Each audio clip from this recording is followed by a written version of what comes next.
Today's episode of the Counselling Tutor Podcast is sponsored by Web Healer. You're a counsellor in private practice and you need a website, or you've got an existing website which you need help with. Web Healer are offering Counselling Tutor Podcast listeners, that's you, £100 off the cost of a website design and build.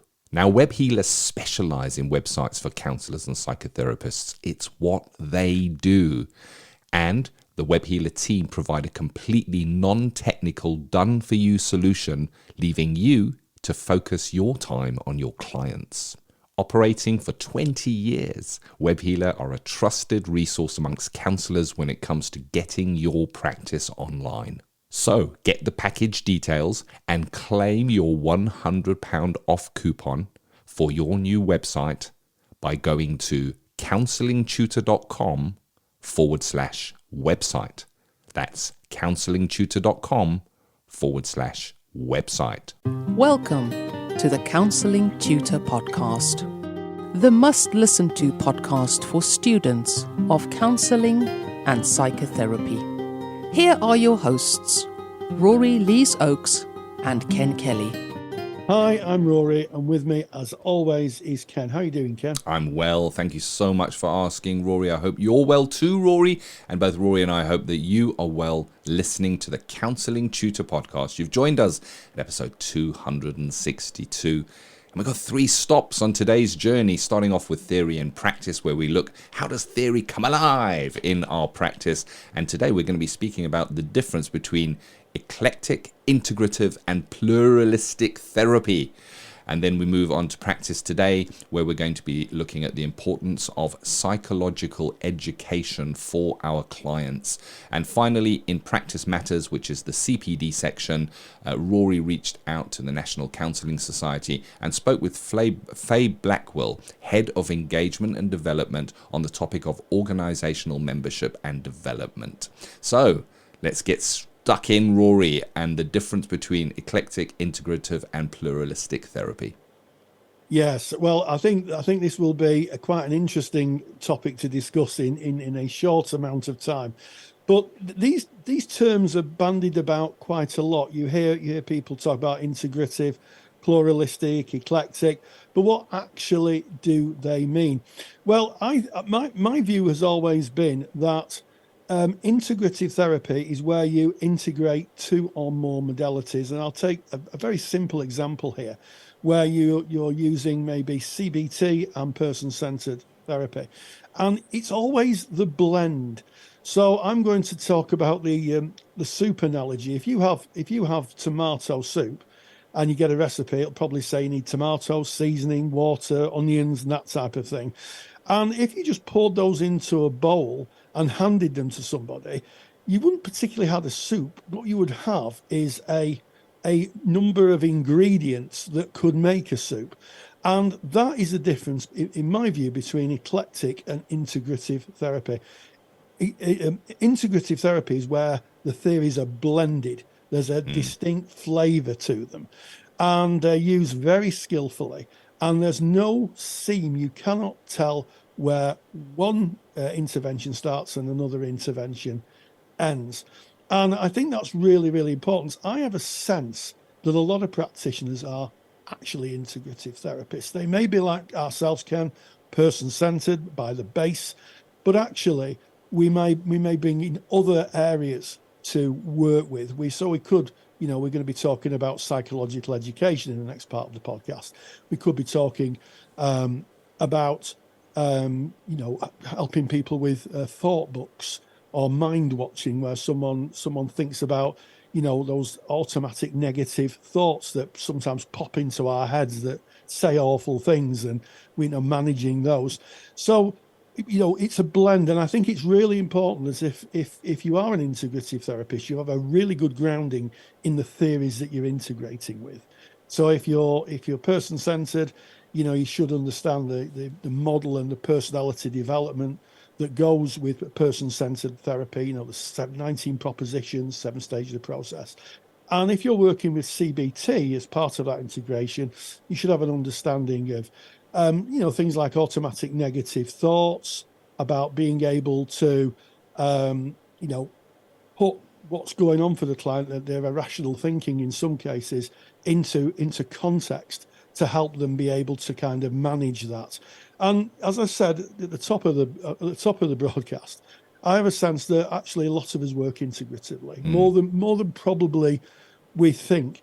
And eclectic therapy, I'll give you an example of eclectic therapy. It was many years ago. I had a student who had a therapist, and every week they just try something different. It'd be, let's do a mind map. Oh, this week let's do, automatic negative thoughts. Oh, let's do something else.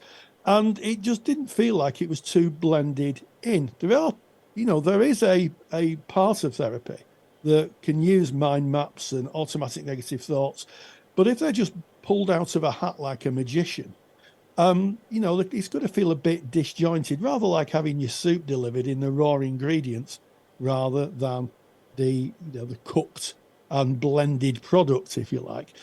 And pluralistic therapy is a bit of a new development. It's been pioneered by Mick Cooper here in the UK, Professor Mick Cooper, and it's about client preferences. What does the client want to work with? What is the best fit for the client? And it's becoming a growing edge in therapy now, because it doesn't rely on meta models, the models that we may have been taught at college or university.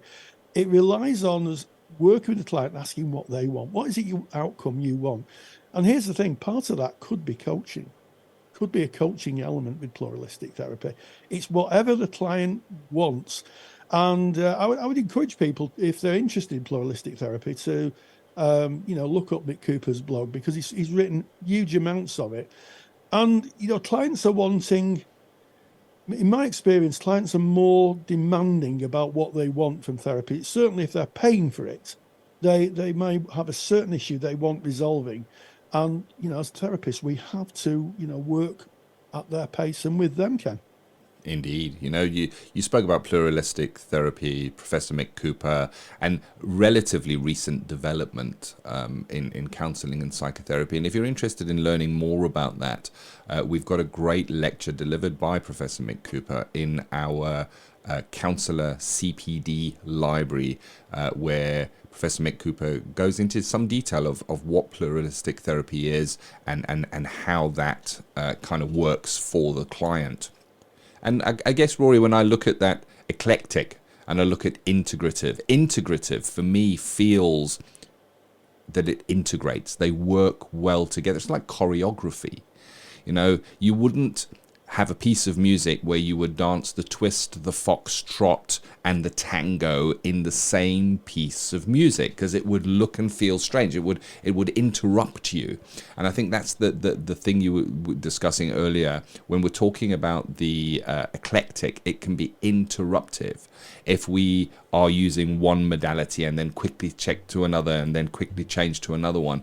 It may feel for the client like, oh, that's not working, so now we need to try that. Oh, no, that's not working, so we need to try this. There's something wrong with me because it's not working and we need to try different things all the time. Whereas integrative will not feel like anything different is being used. It will feel just like part of the process, like a well choreographed dance. And I guess if you got a really good choreographer, they would be able to maybe meld dance moves together, and they do meld dance moves together, but it's dance moves that fit together, because not all modalities will fit together. You've got here and now, you've got back there and then. We don't want to jump from here and now to back there and then to maybe what's going to happen in the future with a bit of coaching. That is eclectic. It's jumping around, whereas integrative just works seamlessly together. And of course, it's based on the research of what works well.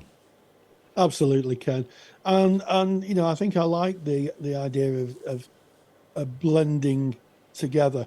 And I think part of understanding where integrative fits is being confident in you understand the model of therapy that you're using. And if it fits the clients, I think that there is an idea that, some therapies will fix everything, that they're a cure-all. And sometimes clients want something else, that clients don't fit the model of therapy that we're being taught. So an example of that would be somebody who may be frightened of bees and wants some kind of desensitization therapy. Person-centered therapy, although would help underpin the relationship and maybe alleviate any anxiety the client has about working with the therapist, probably wouldn't be too effective if somebody was, going on holiday and they wanted to make sure that they were not frightened to death of bees, or scared of flying would be another good example. So it's about understanding what the client is presenting. Does it fit within that modality of therapy? And is there something else that would be more effective? And I think it speaks to us not being too dogmatic about our therapeutic position, not believing that our therapeutic position will be okay for the client because it does everything. We have to listen to the client. That is why there's so many different forms of therapy. They approach the human condition in slightly different ways. And I think in defense of eclectic, it may be that somebody just comes in and says, I really don't want kind of lots of empathy or lots of listening. I've had a client like this. I just want this sorting out. Can you help me with this? And I said, yes, I can. And we had one session and that was it. They were fine. They sorted it out within one session. It's very unusual, I have to say, very unusual. But they'd sorted it out in one session. Thank me very much. Shook my hand and went. And I reflected to my supervisor. I said, this is very unusual.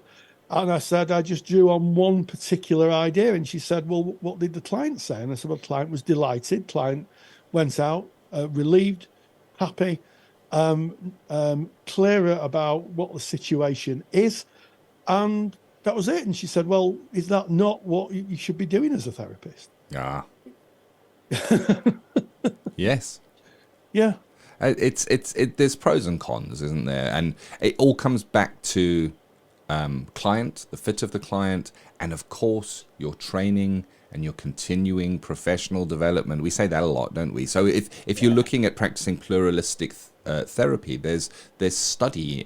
You're going to want to be going and doing a course that is going to teach you about pluralistic therapy and how to use that. Of course, there are integrative counselling courses where you're going to learn what theories and therapies meld together and work well together.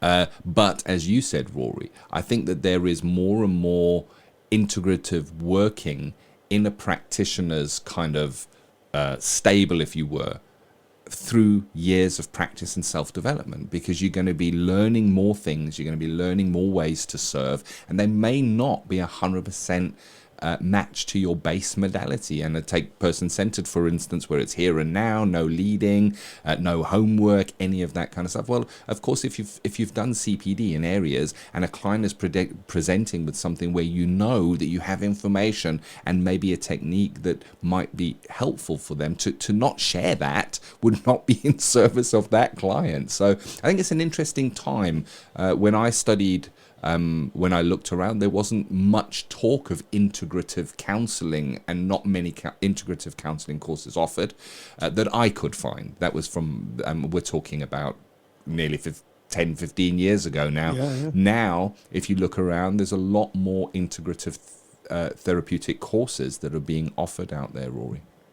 Absolutely. And I think it to some extent matches the change of mood within clients. Yeah. There's no bigger advocate of the work of Carl Rogers than myself. I love his work. I'm immersed in his work. But I have to hold my hands up and say that, he died in 87, which is a fair amount of years ago now. Remember, it's people listening here who weren't born in 87, possibly. And the world has moved on. People understand. We've got a massive more detailed understanding now of how trauma affects people. Just to put it into context, PTSD came into the world as an idea in 1980, 7 years after Rogers sadly left us. So I think as I said at the top of the topic, most therapists now at some level are integrative. If they're using any information from CPD to help clients, that by its very nature is integrative. Yeah. Yeah. I think when we're saying theory and practice, how does this apply to your practice? A great thing, a great exercise you're in practice and you're working is to have a think. What are you blending together? Are you seamlessly blending different ideas together? Take that into supervision, chat with your peers, and most importantly, download Rory's super duper handout on the difference between integrative, pluralistic, and eclectic therapy. And where can you get that? Well, just go to our mother website. It's counsellingtutor.com. If you haven't been there and you've listened, you're a regular listener to our podcast, please go and have a look. We've got such a cool search engine on the homepage where you can find out loads of information. Just put in your keywords and it'll search our site. We have got hundreds and hundreds of academic researched documents on counselling and psychotherapy skills and running a practice. So go to counsellingtutor.com, click on the podcast tab, find your way to episode 262. You can download Rory's super duper handout, the difference between eclectic. I wanted to say electric there, Rory. That wouldn't electric work. therapy. No, electric don't go therapy. there, No, none of that. Eclectic, integrative, and pluralistic therapy. Go and get that handout. And that kind of reverses us out of theory in practice. Theory to Practice is proudly sponsored by CounsellingSkillsAcademy.com. I'm Ken Kelly, and I've got a real burning passion for counselling skills. I've built training that takes the doubt out of using counselling skills. You get to see the counselling skills used in real live sessions by a qualified therapist. Full sessions, real material, real counselling skills. To find out more, go to CounsellingSkillsAcademy.com. And we go head first into practice today, where I think was kind of following the theme through, speaking about psychological education. So if I guess we went and our modality was 100% pure person-centered, then there's nothing in the model that suggests that we would engage in psychological education. But it's a massive area, and I think to not do so when we have information that will benefit the client is not best serving them, Rory. So in a way, I guess it ties in with that integrative approach we spoke about earlier. Yes, it's very interesting, this ongoing conversation we're having, Ken, about building in other information into our practice. And, psychological education, I think, is something that every therapist should engage with. And basically what psychological education is helping the client understand their own processes. And this is certainly applicable to trauma. When someone's had a trauma response to something. And I was a little resistant as a younger therapist to bringing anything into what I considered pure person-centered approach. And, as I started to get clients who'd had more experience of trauma, my supervisor was fairly insistent that I at least thought about the impact of telling clients or explaining to clients why they acted in such a way. And I can remember on one occasion, I won't speak about a client, but I'll speak about a classroom scenario. We were talking about negative automatic thoughts. And I was saying that sometimes our midbrain, our kind of emotional brain, throws up all sorts of nonsensical thinking that has nothing to do with our actions. They're just thoughts that pop up. And I was speaking to the class, and I said, when I leave here tonight, because I used to teach in the evenings, I said, occasionally if I'm driving home, I'll think, wonder what would happen if I ran my car over that bus stop full of people. Now, I've got no intention of running bus stops full of people over. It was just a nonsense thought that popped up into my mind. And one of the students actually burst into tears, and I said, whatever's the matter? And she said, I have thoughts like that, and I just thought I was a bad person. And I said, no, that's how our brains work. And everybody else said, I think like that all the time. And we had a sea of hands going up. You never guess what I was thinking the other day. And it's really important. And by using that psychological education, it freed that person up. They went out of that classroom a different person. And the same thing can happen in therapy. How many times, Ken, as practitioners, have we sat in front of clients who said, why did I freeze when I was attacked? Yeah. Why didn't I fight back? Why did I give in so easily? And they beat themselves up time and time and time again. And just to be able to say, your brain goes into autopilot at times like this, and it just made what it thought was the best decision for you. And you wouldn't have had any control over that. The relief that clients have, it's palpable. Yeah. They'll say, so I had no control over it. I'll say, well, very little. Your brain took executive control, the fight or freeze, or friends and flop at the other ends, your brain took over. Why did I go into like a fugue state and faint? What's your brain disassociating to protect you? Yeah. And to explain that information and them to go away and go, well, actually, that is why I am like I am. That's what happened to me. And the key thing, that phrase that my supervisor drilled into me, it's not your fault. Yeah. It's not your fault. So powerful, Ken. So, I don't know. So relieving for the client. Can make such a massive difference. The words that are still banging around in my head from the classroom scenario that you shared are these. I just thought I was a bad person. Yeah. That's how a person was feeling, because they didn't have access to information that is available, that has been researched and shown to be true. And I think the important thing here with psychological education is that it requires, again, back to continuing professional development. Within my counselling training, we didn't go deep into neurology and how the brain works and the different parts of the brain that fire and the limbic system. And it wasn't covered because you're not there to learn about that. You're there to learn how to become a counsellor. But psychological education requires learning outside of our base modality. It's about learning more about the human condition and what is biologically happening within the brain. And that requires training. You want to make sure that what you're talking about is based in fact and has been researched in service of your clients there. And I was thinking about that. It's interesting that you touched on it. Why did I just stand there and let the muggers take my watch and my wallet and everything? Because isn't there I've heard about fight and flight. I should have either fought them, but I must be a coward if I didn't fight them. And I didn't even run away. What is wrong with me? There was a gap. I could have run through that gap. What is wrong with me that I just stood there and complied and gave them my watch and gave them my wallet? And that can go around and around and around and sit with a person for years or decades. And it does create trauma. And I think trauma is a seed for these kind of thought patterns or regrets, or why didn't I, and I could have, and I should have, and I could have told them this, and I should have done that. And all of that is part of the human condition. Within that moment, you don't have a choice, Rory. You're not reasoning and having a choice. Your brain is in emergency mode.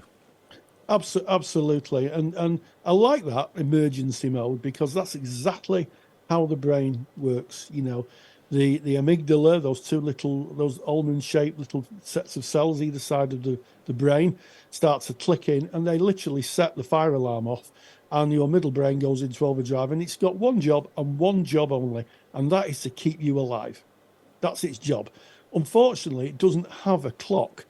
So, when our top brains kick in, our thinking caps, if you like, cerebral cortex, and we can then think about the event, we're still reliving we can still relive the event. And one of the best things I ever did was study to be a trauma-informed practitioner. I did a trauma-informed practice course, and it radically reshaped how I work with clients with trauma, radically reshaped it.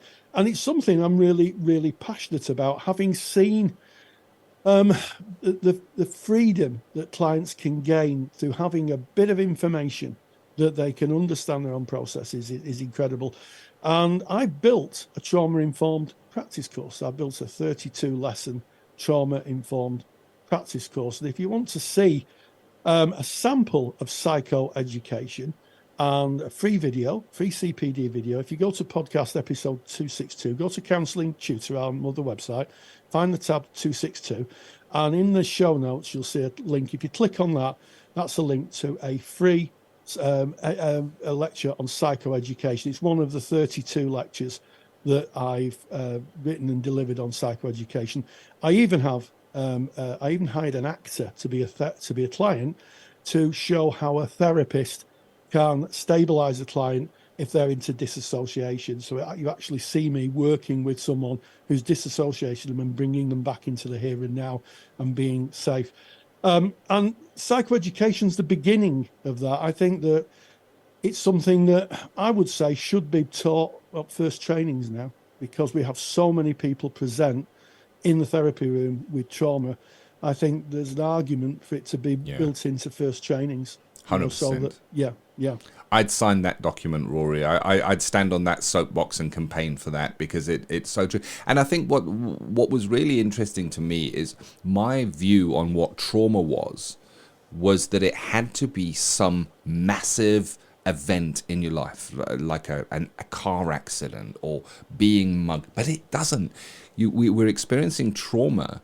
Trauma is arising from our day-to-day interactions, and I look back now with this knowledge, understanding, the new knowledge and understanding, and I can see multiple trauma events just in my school days, just in things that teachers said to me or how I felt within certain situations, and having an understanding of trauma. Trauma is presenting in your therapy room. There's no doubt about it. It is. It's part of the human condition.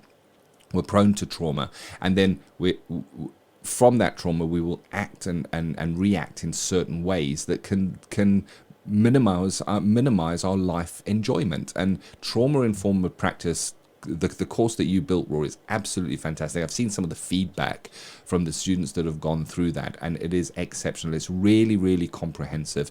So if you're interested in having a look at a free lecture from Rory's Trauma-Informed Practice course on the importance of psychological education, Rory's told you where you can find it. CounsellingTutor.com, podcast tab, episode 262. Right there on that page, a link. You click on it, it's going to take you through to that video. No charge. Enjoy.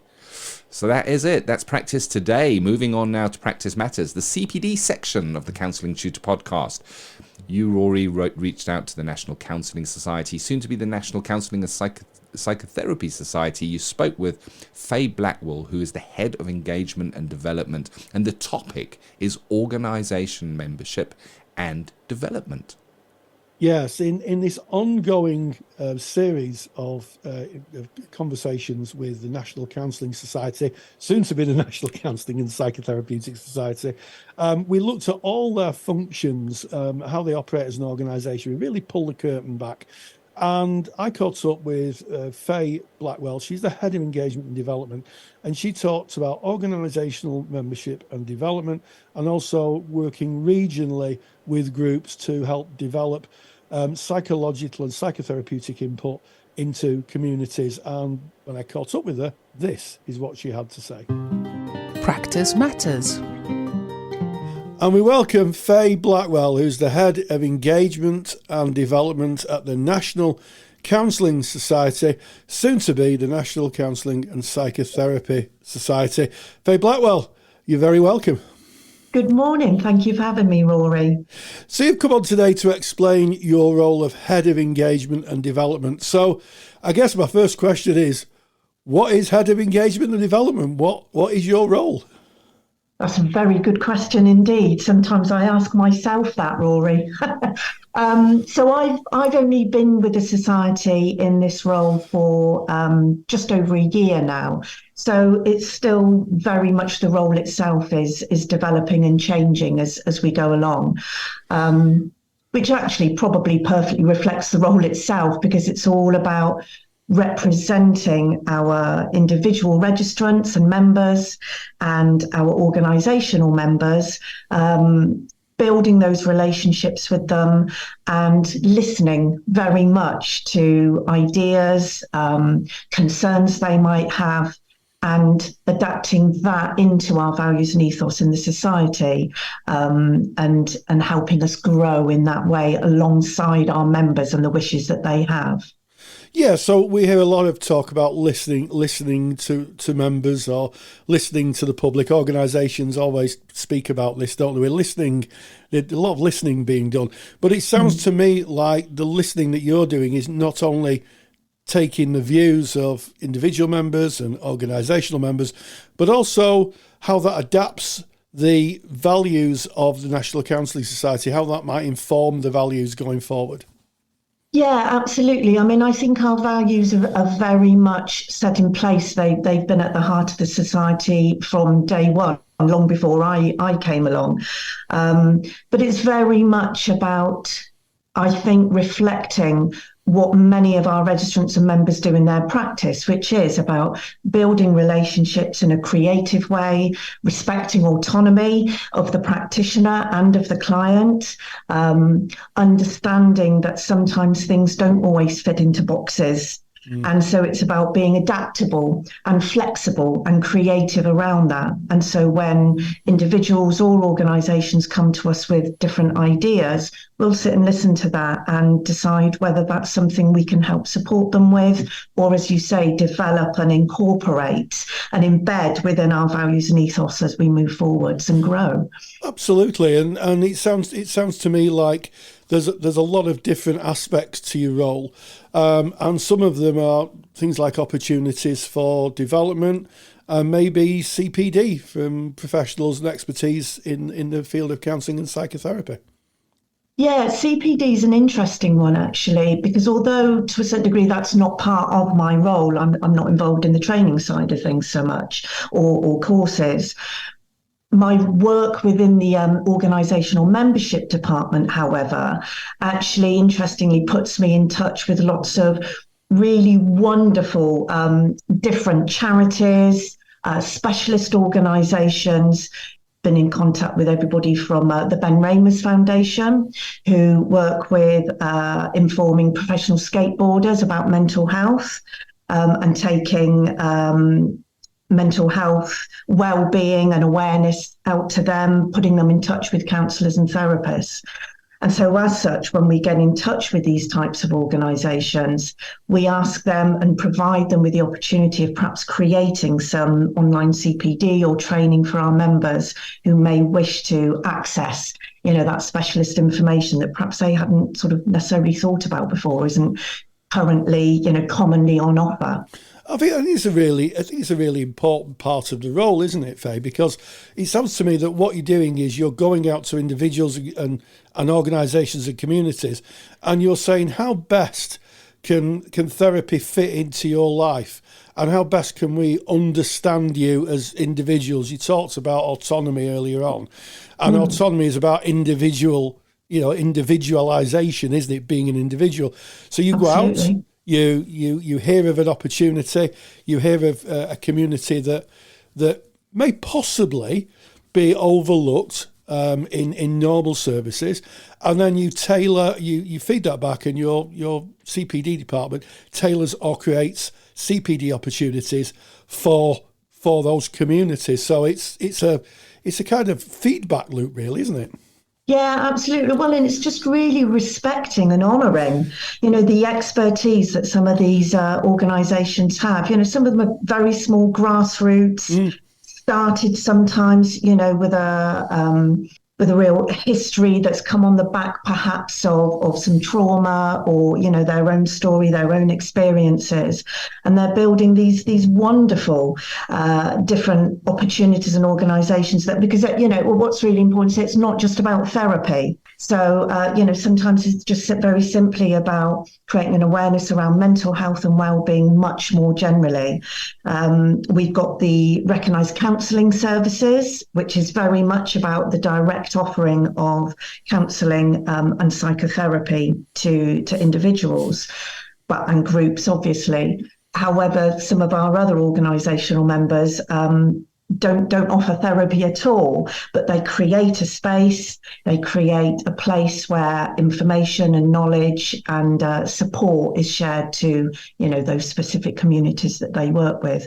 And we wholly support and endorse that and work alongside them to make that as good as possible. Yeah, I think that you strike an important point there, Faye, because mental health, mental well-being, it isn't a one-size-fits-all.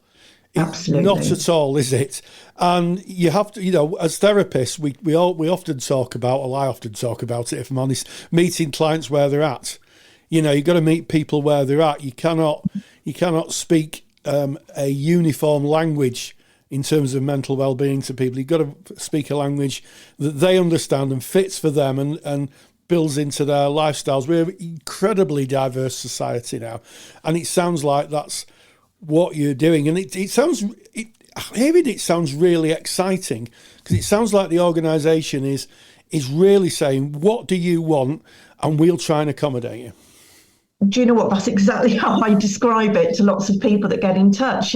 So very often I'll receive communication from our wonderful membership services team, who are there on the front line. It could be requests from members of the public, or again it could be an individual registrant that's had an experience, that's created an idea, and they come to me and we just sit and have a chat about it, and just come up with ideas. Of course, it doesn't always work out. It's not always possible. We need to be very mindful, of course, of, competencies and frameworks and, accredited registers and all of that stuff that, of course, is really important, maintaining those standards.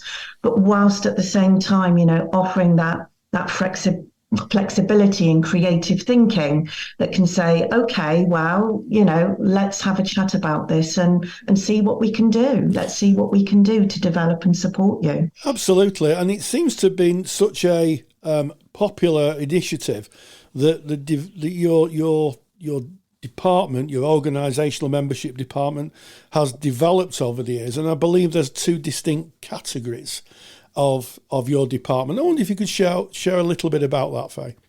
Yeah, that's right. It sort of taps back into what I mentioned a minute ago. So when I very first started, I was with the society. I was handed the organisational membership department to run, and alongside my wonderful colleague Nicola. And at that point, it really was just organisations that offered direct therapeutic services, counselling, psychotherapy. But what happened is I ended up going to lots of different conferences and meetings and seminars, and I came into contact with so many other incredible different charities and organisations that, as we've already mentioned, didn't necessarily offer counselling, but were there supporting, their different, whether that was children and young people or veterans or, whatever that might be in a different sort of capacity to offering therapy. So I went back to the team and said, look, these are organisations that really share our values and ethos.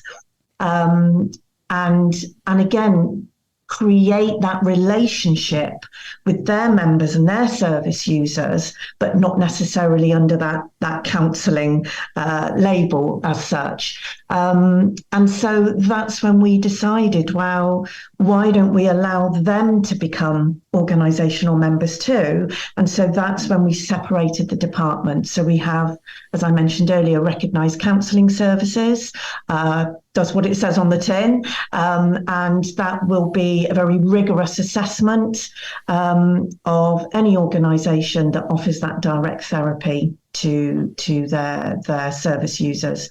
And on the other side is the organisational members who don't necessarily offer counselling. And that could be anything from different directories.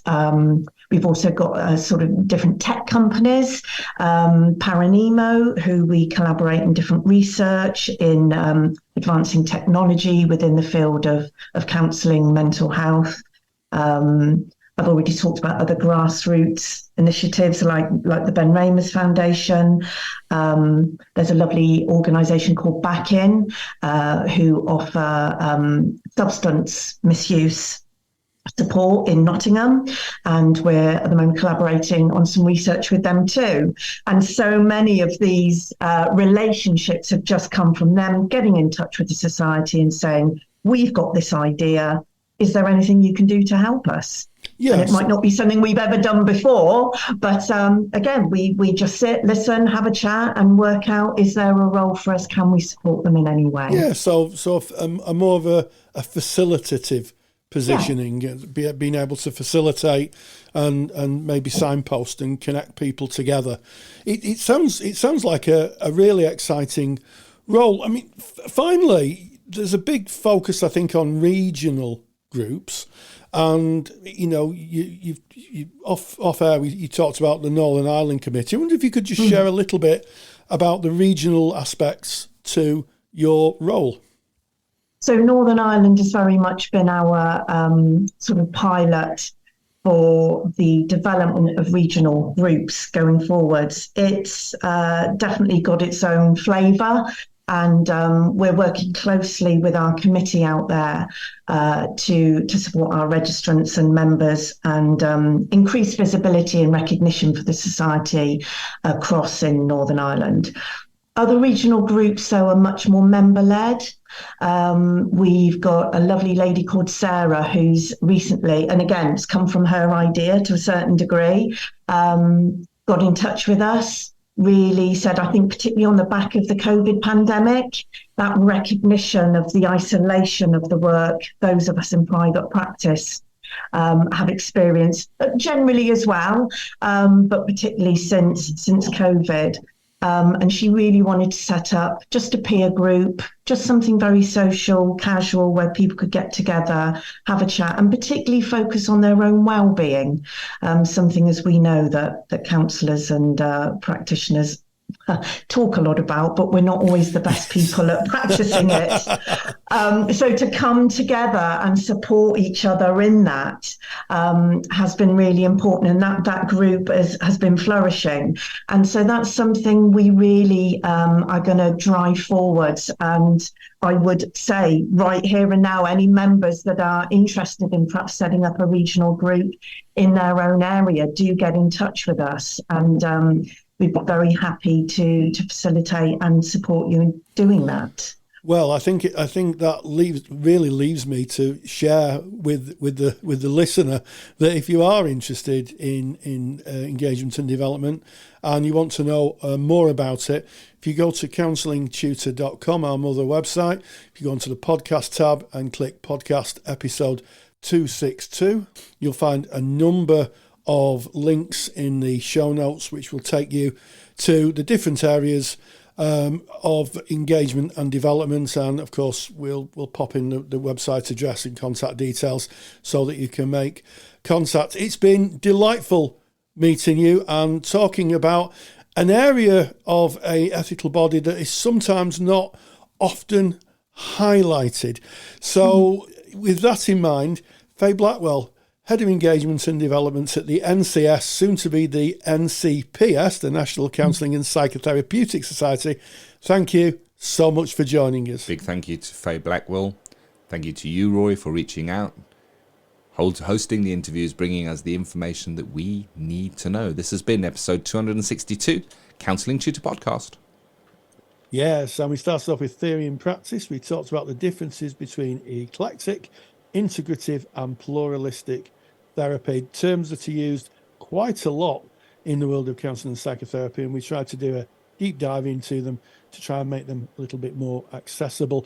In practice today, we talked about the importance of psychoeducation, a growing edge of service to our clients, and the importance of being able to explain certain events to clients in a psychological way to make them understand how their bodies reacted and why they reacted. And then finally, in Practice Matters, I caught up with Faye Blackwell, Head of Engagement and Development for the National Counselling Society, soon to be the National Counselling and Psychotherapy Society. And we talked about their work with organisations and regional bodies developing a psychotherapeutic intervention. And as always, stay grounded and stay safe. If you're a qualified counsellor or psychotherapist, then why not check out the Counsellor CPD Library? Stay current with your CPD requirements with over 150 hours of academically rigorous, on-demand lectures you can stream to your device. Joining Counsellor CPD will expand your skill set to create a more specialised, highly rewarding practice. For more information on the Counsellor CPD Library, visit counsellingtutor.com. Thank you for listening to the Counselling Tutor Podcast. Find the show notes for this episode on our website at www.counsellingtutor.com.